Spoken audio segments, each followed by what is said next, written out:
The 10th season of Consider This is brought to you in part by From the Top, a national program showcasing the musical talents of young people.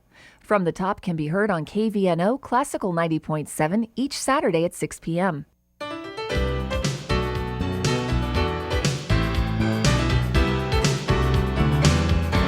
Consider This, a program of issues and information behind today's news. Once again, from the campus of the University of Nebraska at Omaha, here is your host, Andrea McMaster. Hello, everyone, and thank you for joining us for this edition of Consider This. I'm Andrea McMaster. Omaha's teen homeless shelter sees nearly double the number of children on the streets during the summer months. In an effort to raise awareness about the problem, the Omaha Federation of Advertising has started a new campaign called Help Take Homeless Kids Off the Street Before Something Else Does. Today on Consider This, we hope to raise awareness of the growing problem of teen homelessness in Omaha and in Nebraska. Our guest today, Bob Story, who's the Executive Director of Youth Emergency Services, or also known as YES, how we'll refer to it in this program. And glad to have you with us, Bob. Glad to be here. And also we have Katie O'Grady, who is a former homeless teen, but also now a member of the staff at the YES. With YES, and we're glad to have you here just to share your personal story. I know it takes a lot of courage to be here and just to talk publicly about what you've been through. So glad to have both of you with us. Before we get going here and talking a little bit more about who you both are, I want to take a look at what the Omaha Federation of Advertising put together and their public service announcement. So let's take a look at that.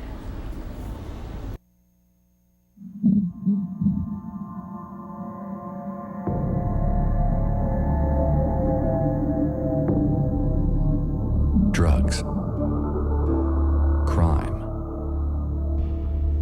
prostitution, hunger. Visit yesomaha.org and donate to Youth Emergency Services. Help take homeless kids off the streets before something else does.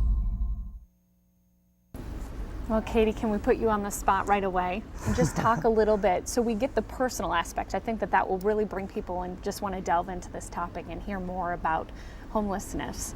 And talk a little bit about, you were a teenager between the ages of 18 and 20 living on the streets. This was about 5 years ago. What was it like? First off, what got you to that point? Mainly hanging out with the wrong crowd.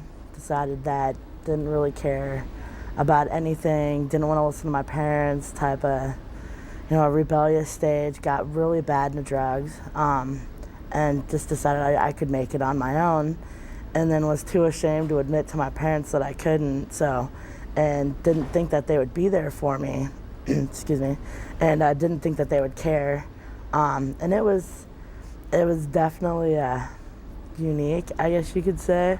Had its moments where you'd think it would be a blast because you don't have to care about anything, time didn't matter, but in the end it was just really stressful.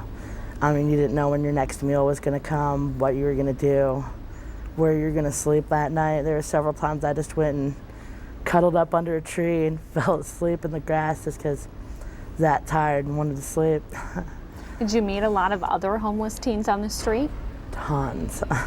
It was the type of thing where you could find them 4 o'clock in the morning, walk around even still, find people, and a lot of times you would try to group up so you weren't the only one sleeping somewhere. You'd kind of pair up in teams in case something was to happen, because there's a lot of crazy things out there that could have happened. So it was just kind of by happenstance that you ran into each other, or was it word of mouth, or? Kind of. I mean, we all hung out pretty much near the downtown area. People kind of found out. There's, all the shelters around that area too. And down by the river, there's like places for people to go, all the abandoned buildings that are downtown. It was just easier to sleep down there than it would be other parts of town. Mm-hmm. Well, you mentioned that you were worried, of course, about where your next meal would come from. Were you ever scared? I mean, with your sleeping arrangements, not having a true shelter over your head? Yeah, but I mean, when there's nothing else to do, that's kind of deal with it. Mm-hmm. Well, talk about the steps then. You found YES, Youth Emergency Services in Omaha, and they helped you eventually Yes, really actually. find a way to get off the streets. And so talk about that. Well, they were just kind of there to listen at first. You know, they didn't really push. They weren't like, tell me your story, but it was kind of like, hey, you know, why are you in this situation? And was talking to them and, you know, helped me realize a few things, helped me realize I need to clean up, get off the drugs, helped me realize that I needed to get back in hold of my family. You know, they did a lot of educational things, how to get a job, kind of things like that. So, you know, they helped me get a job inadvertently at Subway, even, which is one of the safe place locations even. And I just kind of went from there, just kept on working. Okay, and now you actually work at Yes, so you're giving back Yeah.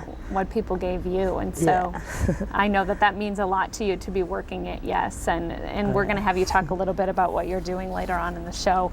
But Bob, I want you to talk a little bit about, when we talk about Omaha seeing nearly double the number of children on the streets during the summer months, that's scary, but how many children are we talking about at a time? At a time, and we never have a real concrete number on this, but we guess there may be between 50 and 100 hardcore homeless kids at any given moment in time. And then there are going to be another couple of hundred that fit into the category that we refer to as near homeless. They're couch surfers is what we call them. They're not necessarily sleeping outdoors, but they don't have a static address at this point. They are really one step away from being homeless. Okay. Well, you know, a lot of people you talk to, they say, oh, it's LA, it happens in New York City. It doesn't happen in Omaha. We don't have homelessness here, especially teenagers living on the streets. And I know that and this campaign is great to raise that awareness, but talk about some of the reasons why teens end up on the streets. Well, I think Katie just touched on the big reasons. A lot of it has to do with young people believing they can take care of themselves. They don't want to be ruled, if you will, by their parents or the establishment. And the reason you see the numbers spike in the summertime is because it's easier to leave in the summertime. It's warm outside. You're not nearly as worried about where you might end up tonight because it's warm. There's an awful lot of indication that you have abuse and neglect issues with these kids. There's a real high incidence of physical abuse and sexual abuse, particularly among the young females when they hit the street. A lot of experimentation in drugs, alcohol, things of that nature. And once they find themselves on the street, then they shift into survival mode, and there's a whole lot of survival behaviors that begin to come to the fore. Talk a little bit, what do you mean by that? Well, particularly for the young ladies, a survival behavior that's out there is sex. You know, they can pair up with a man that will take care of them, if you will, in return for the sexual favors. And those relationships don't tend to work out because they're not predicated on anything other than that particular aspect of the relationship. Young males will get into all kinds of survival behaviors. You'll see some of the male prostitution, the gaming, all the types of things that you think about when you think about the homeless population. It's there. It's not as prevalent as you might think, but it is there. Okay. How do you reach these teenagers if they don't want to listen to adults, if they didn't want to listen to their parents in the first place? How do you make that connection with these teenagers? Well, first of all, we try to have a team of people that goes out and looks for the kids that is a little more identifiable with that age group. I'm not the guy that hits the streets because, as Katie will tell you, I'm the old bald guy at the office. We have teams of street outreach workers that work the street, and when we did our research for this program before starting it, one of the things that really struck us was that everyone said, you can't push this on these kids. You have to develop a relationship with them, you have to develop a trust with them, or you're really not ever going to get anywhere with them. And so that's really what we do. Engage them in conversation, say, hey, you know, what's your situation? Do you need any assistance? Are you looking for anything in particular? If we can help you out, we will. But we don't preach right from the get-go. We don't lay down the law, as it were. We really just try to develop that relationship and get that communication going back and forth. Once you've established the communication and the trust, then you can start saying things like, maybe you ought to talk to your parents, maybe you ought to look for this job, maybe you ought to do this, maybe you ought to do that, and they're much more receptive at that point. Mm-hmm. And you really count on people like Katie actually going out to working evening hours, going out to the streets and building relationships, Absolutely. making connections with these Absolutely. teens. Okay. Katie, talk about that. What's that like, going out and finding these teenagers on? I like it just because the fresh air. It's fun to be able to get out and kind of meet the new ones. We also have a drop-in center of some of the people we've met that come in. I like it because I'm there. I'm the one who gets to talk to them. I'm the one who gets to befriend them and tell them, you know, hey, maybe you should. But then, of course, I don't tell them you need to. It's like you got to be a little bit more suggestive about it and be like, you know, whatever happened to this? Why did you give up on this? And the more they start thinking about it, the more they want to do it. Do you share your personal story? Huh? Do you share your personal story? Yeah. Oh, yeah. I'm sure that that's a huge connection for them. This isn't just someone who's talking to me. This is someone who's been there, done that. Yeah, and I think a lot of them respect me for that matter because I have been there and have gotten off the streets, and it makes it a little easier to think that it's possible for them to do it too. So. Well, this campaign is really built on that teen homelessness is a problem in Omaha. Would you say that that's true? Yes. Okay, and then talk about the youth emergency services. I want to hear what all the services are that you provide so that folks know when this campaign is saying, please donate to our program, what they're donating for. Okay. Well, the organization has been in existence since 1974. It began as a shelter operation for homeless and runaway kids, basically, focusing on private families whose kids may be running away and those types of things. And across time, it developed into a little bigger organization for the shelter operation anyway. And right now we have a shelter operation that not only houses the homeless runaway kids, but we also deal with state wards, foster kids who have run from placements or are in need of new placements, juvenile justice kids who are going from placement to placement. And the shelter is really designed to be about a maximum 15 to 30 day stay. We're really not set up for longer term stays than that. 7 years ago, we decided that we wanted to expand the array of services, and we started looking for other things to do, and the street outreach program came into existence at that time. In addition to the street outreach program and the shelter operation, we do have a mental health practitioner that is contracted, comes in and talks to kids, does the intake interviews, finds out if there's anything we need to be aware of, tries to engage them in conversation, develop some trust with them. We have a relationship with the Visiting Nurse Association. They're at the drop-in center twice a week. They provide all the basic health services for the kids that are out there. We have the Safe Place Initiative, where we try to recruit businesses around town to serve as safe place sites. Katie mentioned Subway. Yeah, what does that mean, being safe place site? A safe place site is the business agrees that if they come in contact with a kid that is in need of assistance, that they will allow that kid to stay on premise, providing them with a quote-unquote safe place until we can respond to that particular issue. The Subway operation actually will hire the kids. They won't create jobs for them, but if they have positions, they pretty much guarantee that if you want the job, we're going to give you a shot. Katie is one of the kids that took advantage of that and worked with Subway, specifically the Subia Corporation that runs, I believe, 20 of the Subways in this neck of the woods. They've been very supportive. We have, who else? All the Quick Trips in town are safe place sites. That's actually a national initiative on their part. When you go in and out of the parking lots, you'll see the yellow signs that say safe place. That's referring to us. We would like to expand the number of safe place sites in the community so that kids always have a place to go. Right, there's more opportunities Right. for jobs in the future.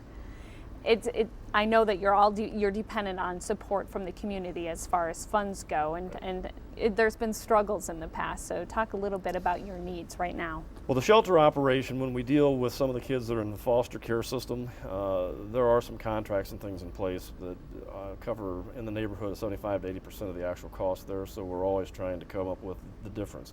When it comes to the runaway homeless population, that's basically done at no cost, so we are always raising funds for that. The outreach program is completely dependent upon grants and donations to operate, and the total operational budget right now is in the $850,000 range. Okay. Well, we're going to be right back. We're going to be joined when we come back from the Omaha Federation of Advertising. Stay with us.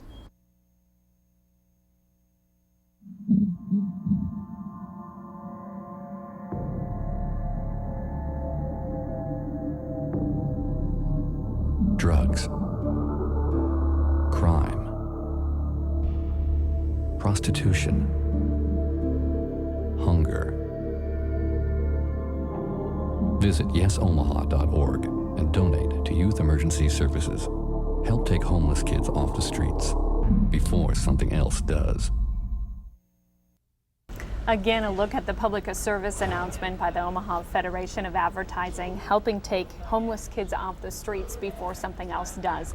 A look at teen homelessness in the state of Nebraska and really in Omaha specifically.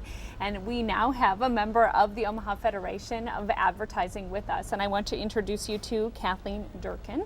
And thank you so much for being with us today, pleasure. Kathleen. Glad to be here. Well, tell us a little bit about why OFA chose Teen Homeless and also chose the Yes Shelter for this campaign this year. My pleasure. We interviewed a lot of nonprofit agencies and organizations to determine which company we would represent as our pro bono effort for the year. It's Omaha Federation of Advertising chooses one company every year to do work for a major campaign for the year, and we thought that homeless youth was a good effort for us because it truly is a problem in Omaha, and we thought by getting the word out, helping people understand that this is truly a problem in Omaha, and making people understand that it is a problem, that they can do something to help, that we would really benefit, yes, and help improve the condition of homeless youth. What was it like working on this campaign? Was it a wake-up call to you that yes, this problem is there? And yeah, I guess I'm as guilty as a lot of people in the area who really believed or felt that it wasn't an issue or as big an issue as it is in Omaha, and that there are a lot of young people who need our help, and that there is a lot that we can do to extend a helping hand to kids who need it. And it was a very gratifying experience. For one thing, the advertising community and the marketing community really pulled together to produce one of the most, I think, successful campaigns that's ever been done in this area for such a worthwhile effort as we did for Yes. Countless people came together, countless companies and organizations to help this come together and make it a very highly aware effort for this company. It was wonderful. And the goal of the campaign, besides raising awareness, is what? Is to increase donations, increase volunteerism for youth emergency services. Truly, I guess donations would be the first thing, but also to let people know, like you say, raise awareness, but donations is a primary push. Okay. Talk a little bit about the Omaha Federation of Advertising. This isn't something new that you get behind a group or an organization to help promote their concern or their issue. Right. So this is something that you choose different organizations every year, right, to focus on a campaign. One of their major groups within OFA is the Public Service Committee, of which I headed up last year, and their major initiative every year is to choose a worthwhile organization, a nonprofit group, and then do pro bono, gratis effort to do a major campaign for that company, just as we did for Yes this year, to raise awareness for a certain effort or issue. And so it's truly OFA's major program for the year is a public service effort like this one. And we can expect to see PSAs, print, radio, television, right, and billboard advertisements. Yes, those are usually the major media that you see for an effort like this, but we've gone a little bit beyond that this year. You'll see posters in shopping centers this year, and we're doing things like flyers and handouts, and we're still exploring some other ways to get the word out, maybe some environmental things. It's still ongoing, actually. We're looking at other ways to utilize the theme behind the campaign, and the year isn't up yet, so. Yeah, I know that this campaign's just getting going, but Bob, you're confident that this is going to make a difference, and you really need it to make a difference in donations. We definitely do. One thing I like to point out is I've seen the paperwork that goes with the campaign, and the estimated value of the campaign is is more than our budget. So it's the type of activity that we would never be able to afford. So it's greatly appreciated. If it raises awareness, that's probably the primary thing in our mind, quite frankly, because until a community knows that the problem exists, they're not going to support it. Once the awareness has risen, then we certainly hope that it translates out into some donations and some other forms of support. And talk a little bit about why people in the community should really care. I mean, when people are thinking about giving, they need to have a reason. And I know that teen homelessness, we can say that there's actually some increase in some sexual activity and STDs in our city, and that maybe should be a reason that the community cares. Why should we? Well, one of the things in my background is that I worked in prisons for 16 years as a psychologist, and almost in every case, when you find a quote-unquote career criminal, you will see in their background that they have had poor family relationships, they left home at an early age, they've been homeless, all those types of things. All the types of things that Katie described earlier, you see all through those files. And so I really liked the idea of, rather than working at the back end, start working at the front end. This is a way of salvaging lives, if you really want to get dramatic about it. Keep kids from getting further involved into the system, from getting to the point where other forms of intervention are going to have to be applied to try and get them back on track. It's much more cost effective to do it this way, and it's much more beneficial to the youth if they take advantage of it.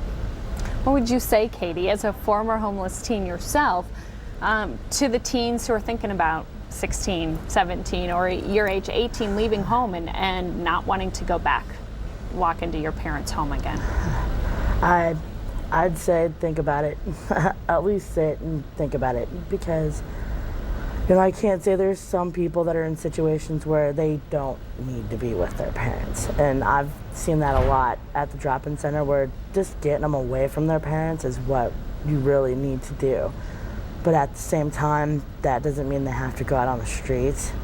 There's always other alternatives, and that's kind of what we do, is get people into those places. So before you decide to just up and leave, I mean, check out the other options, because there's tons of them out there.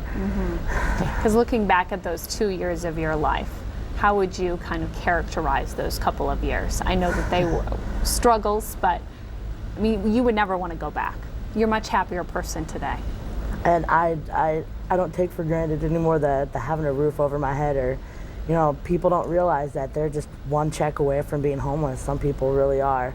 If they were to lose their job, that they can't pay rent because they live check to check. And some people, that just happens where they lose everything because of it, and it just kind of happens, but it's not a good thing. Bob, what would you say is the most challenging, thing to get teenagers who are living on the streets to come in and meet with you, to use your services at your program, to maybe trust an adult if they didn't trust their parents? That's got to be challenging. How do you work with that? Well, first of all, you hit the nail on the head. It's the trust factor. So many of these kids, something bad has happened to them. That's why they find themselves in that position. And most of the things that are bad that have happened to them have been the result of what adults have done to them. That is why we try to have our street outreach workers be a little younger and be able to relate to the kids on that level. You have to develop that trust level first. You can't impose anything on somebody that's not willing to listen to you. So we develop the trust level first, and then we start making the suggestions from that point forward. And we never force anybody into anything. Everything has to be your decision. We can tell you what we think is best for you, and we may be right, but if you don't believe it and you don't take advantage of it, then we're really not going to be very effective with you. So it's that trust level. That is first and foremost the thing that we have to develop with these kids. And you probably see a lot is here we're reaching out to these kids, but not all the time are they going to respond. No, some of them are very frustrating. Yeah, I was going to say that would be disappointing. It would be frustrating.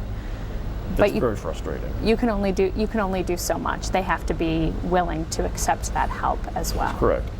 Okay, Katie. Do you know that there are a number of teens living on the streets today in Omaha that would love to know about the YES program and don't know about the YES program, that you're still hoping to get the message out to? Yep, that's why We go around, we'll look around. I'll leave business cards at gas stations, just to let it out there. I tell people that come in, hey, tell anybody you know if they need any assistance or in this situation or anything. And word of mouth goes, pretty well. And there's people that, they'll just hear of somebody else that needs a little bit of help and send them our way. Even if it's just coming in a safe place, they can come to Yes, take a shower. That might feel good. If nothing else, there's that, right? Yeah, and then we have laundry facilities to do laundry. We have a pool table, VCR, DVD player, tons of movies. We have a lot of games, books that they can read. Pretty much, it's a place that they can go and just relax if they want. We have computers for them to look for jobs if they need to look for an apartment. The ones that do have jobs, that's always good too. Okay. Well, I know there's so many services that Youth Emergency Services provides, so that's wonderful. And Kathleen, this campaign extends for several more months, right? And ultimately, how will you look to see if this campaign was successful? Well, Bob will have to keep us informed on increased activity from his end, and just hearing about the fact that people are more aware of the issues surrounding homeless youth in our city.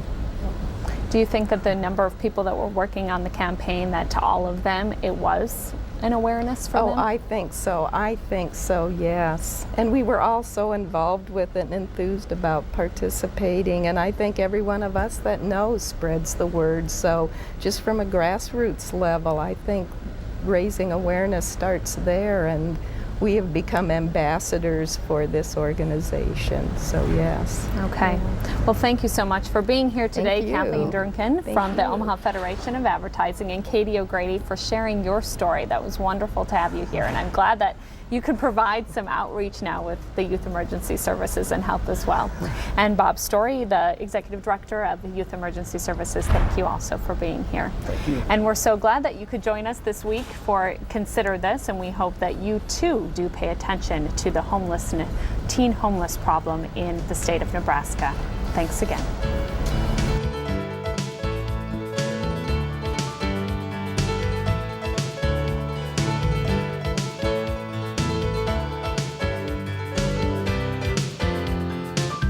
Consider This is an issues and information program produced by UNO Television. More information and program archives can be found at unotv.unomaha.edu. If you'd like to share your comments about this show, call UNO TV at 402-554-2516 during regular business hours. The 10th season of Consider This is brought to you in part by From the Top, a national program showcasing the musical talents of young people. From the Top can be heard on KVNO Classical 90.7 each Saturday at 6 p.m.